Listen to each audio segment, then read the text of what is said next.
하나님께서 우리에게 주실 말씀은 고린도전서 12장 8절부터 11절까지 대독을 하겠습니다.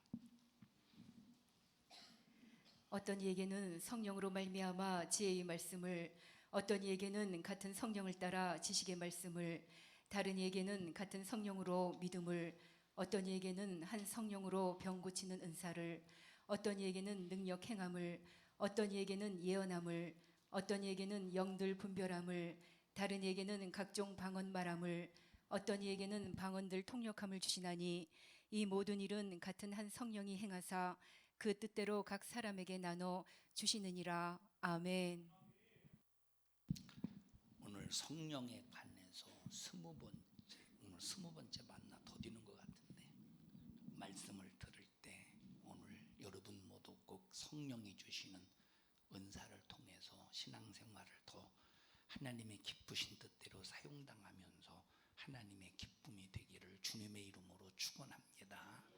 오늘 1부 시간에 이어서 2부 시간에 은사에 대해서 여러분들이 들을 수 있도록 1부 시간에서 말씀을 인터넷으로 꼭 들을 수 있기를 바랍니다. 고린도전서 12장, 13장, 14장에 있는 말씀은 은사에 관한 말씀입니다. 12장 이제 은사에 관한 말씀이에요. 13장 역시 은사에 관한 말씀이에요. 여러분에게 자주 말씀을 드립니다만 13장에 있는 말씀은 사랑장이 아닙니다. 어떤 분들은 사랑장이 몇 장이죠? 그러면 고린도전서 13장입니다 이렇게 말하는데, 고린도전서 13장은 사랑장이 아니라 사랑의 관계가 되는, 사랑이 주제가 되는 말씀이 아니라 은사가 주제가 되는 말씀이에요. 14장 역시 은사에 관한 말씀입니다. 성경에 사랑장이다라고 한 곳 한번 읽어보십시다. 요한일서로 가보십시다. 요한일서 한번 읽어보십시다. 사랑장. 하나님이 우리를 사랑하시는 사랑을 우리가 알고 믿었노니 하나님은 사랑이시라. 다 같이 찾아서 읽어보시죠. 요한일서 4장.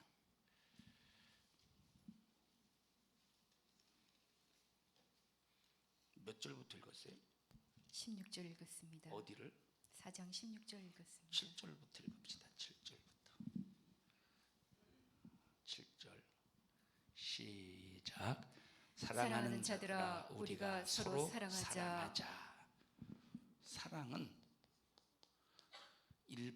진짜 참된 사랑은 일방적인 사랑이 아니요, 양방향의 사랑이 진짜 사랑이에요. 양방향의 사랑이 양방향으로 이루어질 때 그것은 온전한 사랑이 되는 거예요. 그러면 사랑하자, 누구를 사랑하자는 거예요? 누구를 사랑하자는 거예요? 여기 서로 사랑하지. 그럼 누구를 사랑하자는 걸까? 읽어보십시다. 자, 다시 읽습니다. 시작. 사랑하는 자들아, 우리가 서로 사랑하자. 사랑은 하나님께 속한 것이니 사랑하는 자마다 하나님께로 나서 하나님을 알고, 사랑하지 아니하는 자는 하나님을 알지 못하나니 이는 하나님은 사랑이심이라. 하나님의 사랑이 우리에게 이렇게 나타난 바 되었으니 하나님이 자기의 독생자를 세상에 보내심은 저로 말미암아 우리를 살리려 하심이니라. 사랑은 여기 있으니 우리가 하나님을 사랑한 것이 아니요 오직 하나님이 우리를 사랑하사 우리 죄를 위하여 화목제로 그 아들을 보내셨음이니라. 사랑하는 자들아, 하나님이 이같이 우리를 사랑하셨은즉 우리도 서로 사랑하는 것이 마땅하도다. 자, 이 사랑이 어디서 내려왔느냐? 하나님에게서 사랑이 내려왔어요. 하나님에게서 사랑이 내려올 때 말로만 하나님이 너를 사랑한다 라고 말씀하신 것이 아니라, 하나님께서 우리를 사랑하실 때 무엇으로 확증하셨느냐면 예수 그리스도로 사랑을 확증하셨어요. 이 예수 그리스도로 사랑을 확증하셨다는 말은 우리가 죄 가운데서 멸망하게 되었을 때 예수님을 보내주셔서 우리를 위해서 피 흘려 죽으시고 그 육체가 살을 찢고 그 육체가 정말로 피를 짜내서 우리의 죄를 대신 그 육신이 갚으셔서 해결해 주심으로 우리를 죄에서 건져 주셨다. 이것은 말만의 사랑이 아니라 실천적인 사랑입니다. 어떤 사랑이에요? 실천의 사랑. 그 사랑을 우리에게 베풀어 주셨어. 그러면 너희들이 그 사랑을 받았다면 서로 사랑해라. 그럼 서로가 누구냐? 우리 교회 안에서 믿음의 성도들끼리 서로 사랑하래. 우리 옆 사람 쳐다보세요. 사랑할 사람이야. 사랑의 대상이라 이 말이에요. 하나님의 사랑을 받은 사람은 하나님을 사랑해야죠. 응? 양방향이라고 그랬어. 내가 하나님 사랑을 받았어. 그러면 하나님 사랑받은 사람은 또 하나님을 사랑해야 돼. 하나님께 받았으면 하나님께 올려드려야지. 하나님께 받았으면 하나님께 올려드려야지. 그러면 하나님께 사랑을 받았으면 하나님께 이 사랑을 올려드려야 되는데, 내가 하나님을 사랑하는 증거가 몇 가지로 나타나는데, 그 첫째가 하나님의 계명을 지키는 것이고, 하나님 사랑받았으니 나도 하나님 사랑해야 되니까 그 사랑의 첫째 증거가 계명을 지키는 것이고, 두 번째 내가 하나님 사랑하는 증거가 교회는 예수 그리스도의 몸이라고 말했어요. 그래서 교회를 사랑해야 돼. 교회를 사랑하는 것이 예수님을 사랑하는 것이야. 세 번째 내가 하나님을 사랑하는 것이 뭐냐? 그 증거는 서로 이웃을 사랑하는 거예요. 뭘 사랑하는 거야? 이웃을 사랑할 때, 서로 사랑할 때 이로써 하나님 사랑의 증거가 나타난다 이 말이에요. 이게 하나님 사랑하는 증거야. 하나님 사랑하는 첫째 증거가 뭐예요? 계명을 지켜야 돼. 하나님 사랑의 두 번째 증거가 뭐예요? 교회를 사랑해야 돼. 하나님 사랑하는 세 번째 증거가 뭐예요? 이웃을 사랑해야 돼. 자, 읽어보시죠. 그 다음 몇 절이요? 12절. 12절 읽습니다. 시작. 어느 때나 하나님을 본 사람이 없으되 만일 우리가 서로 사랑하면 하나님이 우리 안에 거하시고 그의 사랑이 우리 안에 온전히 이루느니라. 하나님의 사랑이 내 안에 온전히 이루어지려면 반드시 서로 사랑해야 된다 이 말이에요. 13절 읽읍시다. 시작. 그의 성령을 우리에게 주심으로 우리가 그 안에 거하고 그가 우리 안에 거하시는 줄을 아느니라. 우리가 아버지가 아들을 세상의 구주로 보내신 것을 우리가 보았고 또 증거하노니, 누구든지 예수를 하나님의 아들이라 시인하면 하나님이 저 안에 거하고 저도 하나님 안에 거하느니라. 하나님이 우리를 사랑하시는 사랑을 우리가 알고 믿었노니 하나님은 사랑이시라. 사랑 안에 거하는 자는 하나님 안에 거하고 하나님도 그 안에 거하시느니라. 이로써 사랑이 우리에게 온전히 이룬 것은 우리를 심판날에 담대함을 가지게 하려 함이니, 주의 어떠하신 같이 우리도 세상에서 그러하니라. 20절 읽습니다. 20절 시작. 누구든지 하나님을 사랑하노라 하고 그 형제를 미워하면 이는 거짓말하는 자니, 보는 바 그 형제를 사랑하지 아니하는 자가 보지 못하는 바 하나님을 사랑할 수가 없느니라. 우리가 이 계명을 주께 받았나니 하나님을 사랑하는 자는 또한 그 형제를 사랑할지니라. 그래서 여기 요한일서 4장 몇 절부터? 요한일서 4장 7절부터 마지막 절까지가 진짜 사랑장이야. 우리는 하나님으로부터 사랑을 입었다. 하나님으로부터 사랑을 입을 때 하나님 우리에게 말로만 사랑하시는 것이 아니라 예수 그리스도를 통해서 우리를 사랑을 확증하셨다. 그러면 니들이 하나님의 사랑을 받았다면 우리도 하나님을 사랑해야 되지 않겠냐?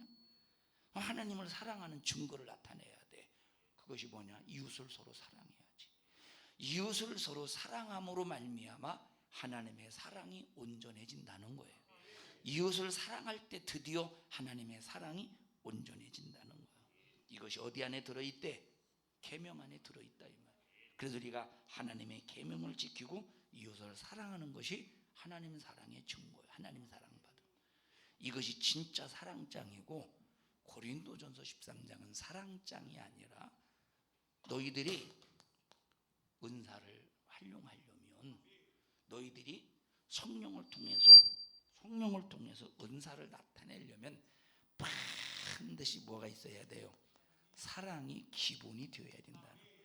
사랑이 기초가 되어야 그 은사가 성령을 통해서 올바르게 나타난다는 거예요. 그래서 고린도전서 12장도 은사고 13장도 은사고 고린도전서 14장도 은사라 이 말이에요. 여러분, 은사가 있으면 신앙생활 참 얼마나 우리가 유익이 되게 잘하겠습니까? 하나님께서 은사를 주시는 이유는 유익을 위해서 은사를 주시는 거예요. 은사를 왜 주셔요? 첫째, 하나님의 유익, 그리고 내가 신앙생활 잘하도록 하나님께서 유익을 위해서 은사를 주셔. 근데 어떤 사람은 이 은사를 받아놓고 유익이 되는 것이 아니라 오히려 이 은사를 받아놓고 활용을 잘못해서, 이 은사를 받아놓고 활용을 잘못해서 오히려 성령을 거스리고 막 성령을, 은사는 성령을 통해서 온 건데, 성령이 은사를 나타내시는 건데 오히려 그 은사를 통해서 성령을 거스리고 성령을 근심되게 하고 오히려 은사 받았다고 교만하고 은사 받았다고 다른 사람 무시하고, 이런 현상들이 오늘날 보면 은사 받은 사람들에게 적지 않게 나타나더라 이 말이에요. 적지 않게 나타나. 여러분, 은사 중요한 거야. 얼마나 중요하냐? 어떻게 보면 절대적일 수도 있어요. 은사가 성령이 임하시면 성령은 은사를 나타내시는 분이에요. 그러면 은사를 나타내시는 성령이 내 안에 임하시면, 자, 예를 들어 보십시다. 한 성령이 임하시죠. A라는 사람 예수 믿고 구원받고 회개해서 성령이 임했어. B라는 사람 예수 믿고 구원받고 성령이 임했어. C라는 사람 예수 믿고 구원받고 성령이 임하실 때 A에게 임하시는 성령, B에게 임하시는 성령, C에게 임하시는 성령은 한 성령이에요? 다른 성령이에요? 한 성령이라 이 말. 자, 그런데 예를 들어서 보십시다. 수민아 잠깐 나와봐. 수민아 나와봐. 지은아 잠깐 나와봐. 자, 예를 들어 보십시다. 근데 예를 들어 내가 성령, 이리 와. 저쪽 써봐. 예를 들어 성령인데 올라와. 그냥 신발 벗고 어따 발가락에 뭘 그렇게 찍어 발랐냐? 발가락을 구부린다고 없어지냐? 이쪽으로 와, 이쪽으로. 자, 예를 들어 보셔요. 그냥 편하게 펴. 괜찮아. 그냥 편하게 펴. 편하게. 양말 좀 하나 벗어줘 보세요. 벗어줘. 하나만 얘기해 주세요. 진짜 벗어주려고? 예를 들어 보십시다. 둘 다 막 예수님을 믿고, 아, 내가 죄인이었네. 주님, 내 죄를 용서해 주세요. 그리고 하나님 앞에 회개하니까 성령은 회개하는 자에게 임하시니까, 그래서 막 기도해서 회개하고 기도해서 성령이 임하셨어요. 성령이 얘 심령 속에 임할 거 아니야. 그러면 성령 속에 많은 은사가 있죠. 필요한 은사가, 많은 필요한 은사가 있어요. 근데 얘한테 임하려고 할 때, 가만히 있어봐. 내가 수민이에게 들어갈 때는, 가만히 있어봐. 수민이에게 들어갈 때는 내가 가르치는 사람 빼놓고 들어가야 되겠네. 그래서 가르치는 사람 내둬버리고, 저쪽 치워버리고 그냥 다른 은사만 가지고 들어갈까요? 아니면 그냥 성령 그 자체가 은사 자체야. 성령 안에 모든 은사가 다 들어있어. 모든 은사를 다 가지고 들어가셔요. 모든 은사를 다 가지고 들어가시지. 내가 지은이한테 이제 성령께서 들어가려고 했더니, 아, 얘가 참 발가락에 묻어 치려고, 에이, 그래가지고 내 지은이에게 들어갈 때는 에이, 지혜의 은사를 빼놓고 나머지 가지고 들어갔어. 그러십니까? 아니요. 성령, 수민이에게 성령이 임하시든 지은이에게 성령이 임하시든 성령이 우리를 위해서 필요할 때 주셔서 쓰시는 모든 은사를 똑같이 가지고 들어가시는 거야. 똑같이 가지고 들어가셔서 하나님께서 필요할 때 사용할 수 있도록 수민에게 나타내는 은사, 지은에게 나타내는 은사, 필요할 때 이렇게 주신다 이 말이에요. 나타내신다 이 말. 들어가. 여러분 이해하셨어요?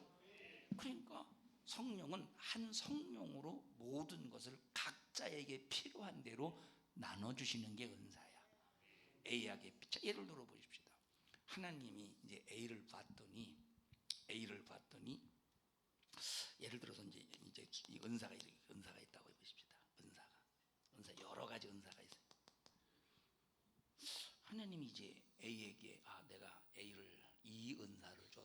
써야 되겠다. 은사를 주시는 이유는 하나님이 나를 쓰시려고 은사를 주시는 거예요. 하나님이 나를 쓰시려고. 그래서 내가 A라는 우리 사람에게 내가 좀 이런 뭐 알파라는 은사를 줘야 되겠다. 알파라는 은사를 줘야 되겠다. 알파라는 은사를 주려고 했더니 A라는 사람이 알파라는 은사를 사용을 못할 것 같아. 이제 그릇도 안 되고 막 안 될 것 같아. 자, 예를 들어서 보십시다. 하나님 누구에게 가르치는 이제 은사를 주신다고 해보십시다. 그런데 막 소극적이요. 그리고 막 앞에 서면 달달달달 떨면서 여러분 말도 못해요. 그럼 이 사람에게 가르치는 은사를 온전히 죽었어요? 못 사용하게 하겠어요? 못하게 하겠어요? 못하게. 먼저 가르치는 은사를 주기 전에 먼저 뭐 담대함을 주신다든지 어떤 다른 필요한 것을 먼저 주신 다음에 가르치는 사람은 나중에 하나님께서 뭐 일하시든지 하시겠죠. 예? 그래서 필요에 따라서 하나님께서 각자에게 다 나눠주시는데, 그러면 자, 은사라는 건 보십시다. 은사라는 것은 이제 여러 가지, 여기 고린도전서 12장에 나와 있는 은사가 9가지의 은사인데 9가지 은사만 있는 게 아니에요. 응? 뭐 가르치는 은사도, 가르치는 것도 은사야. 그래서 뭐 가르치는 것도 은사야. 그러니까 근데 이제 9가지 은사로 한번 보십시다. 첫째 무슨 은사예요? 성령으로 지혜의 은사, 성령으로 지식의 은사, 성령으로 이제 믿음의 은사, 성령으로 병 고치는 은사, 성령으로 능력을 행하는 은사, 성령으로 영들 분별하는 은사, 성령으로 예언하는 은사, 성령으로 예언하는 은사, 성령으로 영 분별하는 은사, 성령으로 방언하는 은사, 성령으로 통변하는 방역이 뭐예요? 성령으로 통변하는 은사.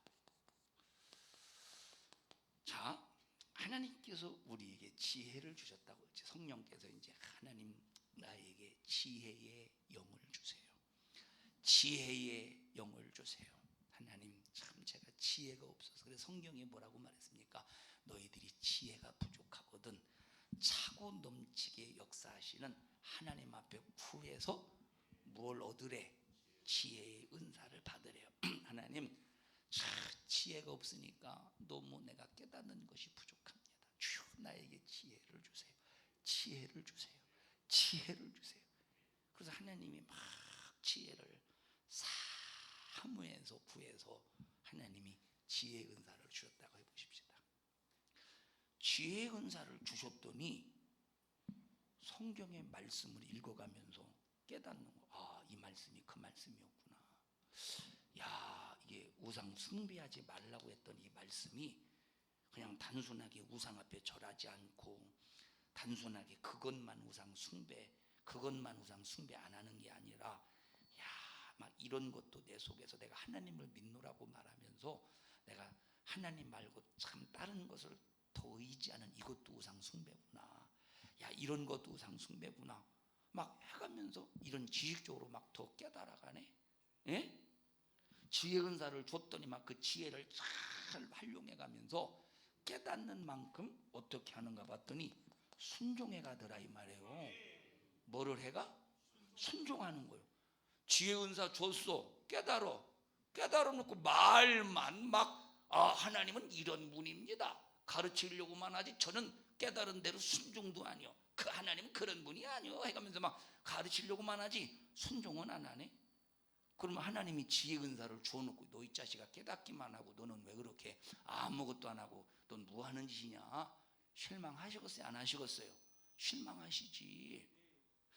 지혜 은사를 주어서 하나님이 깨닫게 하셨거든. 어디까지 가야 돼?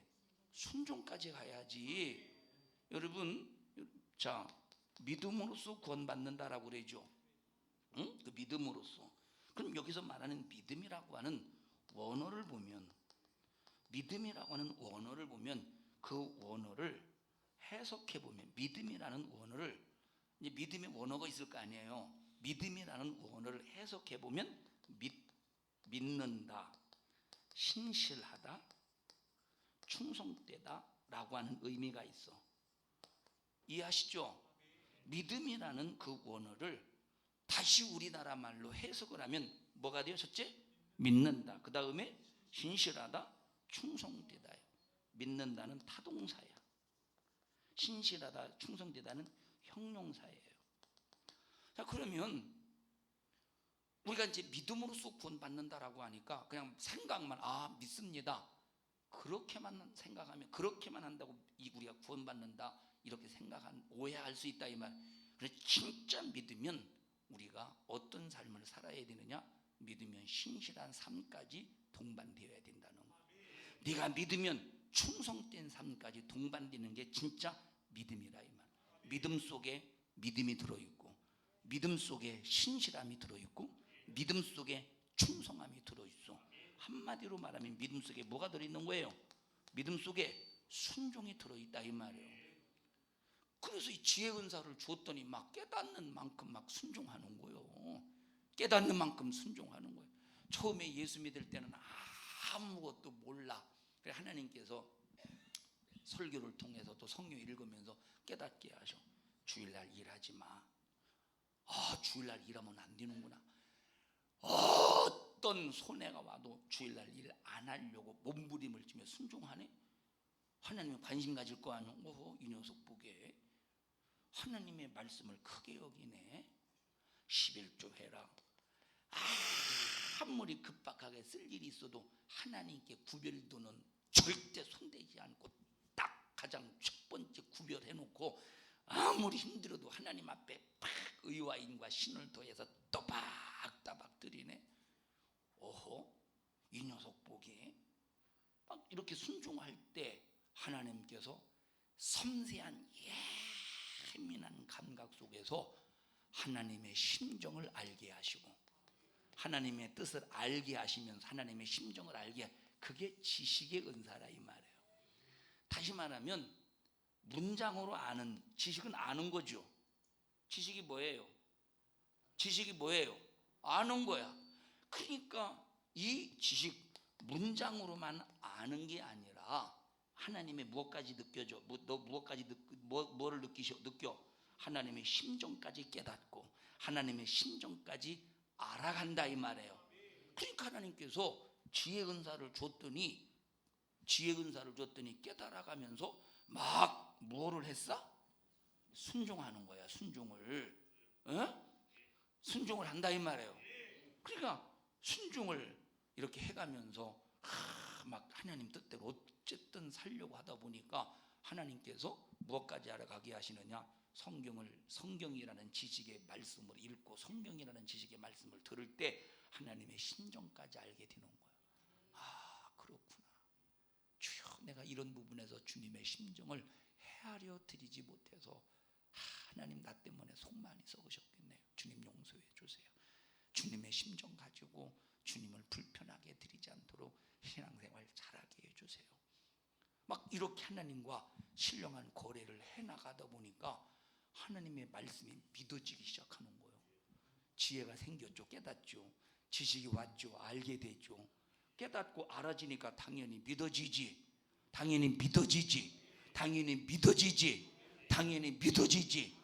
그러니까 이 믿음에 팍 오는 순간에 병원에서 당신은 죽어야 됩니다 라고 하는 사형 선고가 내려졌어도 믿으면 산다.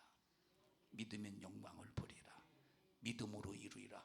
믿어지는 거예요. 지혜의 말씀과 지식의 말씀으로 믿어지는 거예요. 맞다. 하나님의 말씀은 살아있는데 내가 하나님의 말씀을 죽은 말씀으로 취급했었구나. 주님, 하나님의 말씀을 죽은 말씀으로 취급한 것 용서해 주세요. 막 믿어지니까 내가 믿지 못했던 것 막 회개한다 이 말. 병을, 이런 지혜 은사, 지식의 은사, 믿음의 은사도 없으면서 고쳐보려고, 주여 고쳐주세요, 힘들어 죽겠어요, 고쳐주세요, 믿습니다. 백날 천날 만날 기도해도 치료 역사가 안 일어나는 거야. 믿어줘야 된다니까. 이야, 하나님, 내가 이런 부분에서 막 주님의 심정, 왜 예수님이 채찍에 맞으셨던가, 예수님이 왜 채찍에 맞으셨던가, 병든 자를 위해서 채찍에 맞으셨는데 그 주님이 채찍에 맞으셔서 그 엄청난 고통을 당할 만큼 나를 질병에서 치료받기를 원하시는 그 주님의 심정을 성령이 지식으로 알 때 확 믿어지면서 나를 사랑하신 주님 앞에 눈물 흘려가면서 뭐가 터져 나오느냐, 감사가 터져 나올 때 나도 모르는 사이에 내게서 질병이 사형 선고를 내렸던 질병이 떠나가더라 이 말이에요. 그게 믿음의 은사요. 자, 그러니까 보십시다. 각 사람에게 나눠주는데 나눠준 그것을 내가 정말로 내 목숨보다 크게 여기면, 나눠준 그 은사를 내 목숨보다 크게 여기면서 내가 아는 만큼 깨닫는 만큼 내가 순종해 갈 때, 사용해 갈 때 하나님은 또 다른 은사로 채워주시고 또 다른 은사로 채워주시고 또 다른 은사로 채워주시는 거야. 그래서 믿으니까 질병의 치료를 이루는 그 은사가 나타나게 된다 이 말이에요. 이해하시나요? 그래서 이제 처음에는 이제 내 질병부터 시작해. 내게 역사는 질병부터 시작해. 그러다가 막 이제 보통 교만한 사람들은 나에게 몇 개요? 이제 눈을 떴네. 자, 예를 들어 보십시다. 주희야 잠깐만 나와봐. 예를 들어 보십시다. 예를 들어서 이제 막 좀 사람이 이제 마음이 건너문 사람이 있을 거 아니에요. 마음이 건너문 사람이 있을 거 아니에요. 예? 마음이 건너면서 내가 얹으면 질병에서 치료받는다. 하나님 내게 은사를 주셨다고. 내가 얹으면, 손을 얹으면 된다고. 내가 해서 지가 얹었어. 치료 받을까 안 받을까? 치료 안 받는다. 그러나 느끼는 거예요. 막 주님의, 첫째 주님의 심정을 느끼고, 이리 와.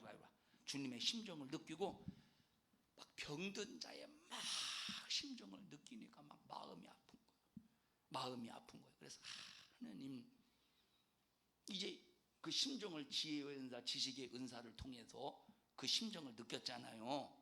막 이 속에서 막 믿음이 생기는 거예요. 하나님 역사해 주셔야 됩니다. 그리고 막 믿음이 올 때까지 막 기도하는 거예요. 무조건 손을 얹으면 안 된다니까. 믿음이 올 때까지 기도해야 되는 거예요. 손을 얹은 즉 나으리라. 손을 얹은 즉 나으리라. 손을 얹은 즉 나으리라. 손을 얹은 즉 나으리라. 그리고 나 혼자 믿음 가지고 손 얹는다고 또 되는 것도 아니요. 상대방이 하나님의 말씀을 인정해야 되는 거예요. 그래서 무조건 얹는 게 아니라, 주희야 하나님과 관계 속에서 막힌 부분 한번 찾아봐. 그러면서 쭉 막힌 부분을 찾게 만들어서 회개를 시켜야 돼. 그러면 나도 하나님과 관계 속에서 열렸고 주희도 하나님 관계에서 회의를 통해서 열렸잖아요. 그때 손을 얹으면 역사가 일어나는 거야. 들어가요? 그러면 보십시다. 여기 쭉 지혜의 은사, 지식의 은사가 없으면 깨달아져요, 못 깨달아져요? 못 알아지고 못 깨달아지지. 지혜의 은사가, 지식의 은사가 있을 때 그 길이 보이는 거야. 치료받는, 병 고칠 수 있는 길이 보이고, 병 고칠 수 있는 길이 보이고, 악한 귀신이 이런 속에서 들어왔구나. 그래서 이 문제를 해결하면 그것을 통해서 들어왔던 그 귀신은 떠나가겠구나. 그 길이 보이는 거야. 지혜가 있고 지식이 있을 때 그 길이 보인다. 치료받을 수 있는 길이 보이고, 귀신을 쫓아낼 수 있는 길이 보이고, 능력을 어떻게 사용할 수 있는가에 대한 길이 보이고, 전부 다 길이 보인다 이 말이에요. 예? 자, 그러면 요 예언의 은사라는 것은, 예언의 은사라는 건 뭘 맞추는 게 예언의 은사가 아니에요. 뭘 맞추는 거. 그리고 사람들이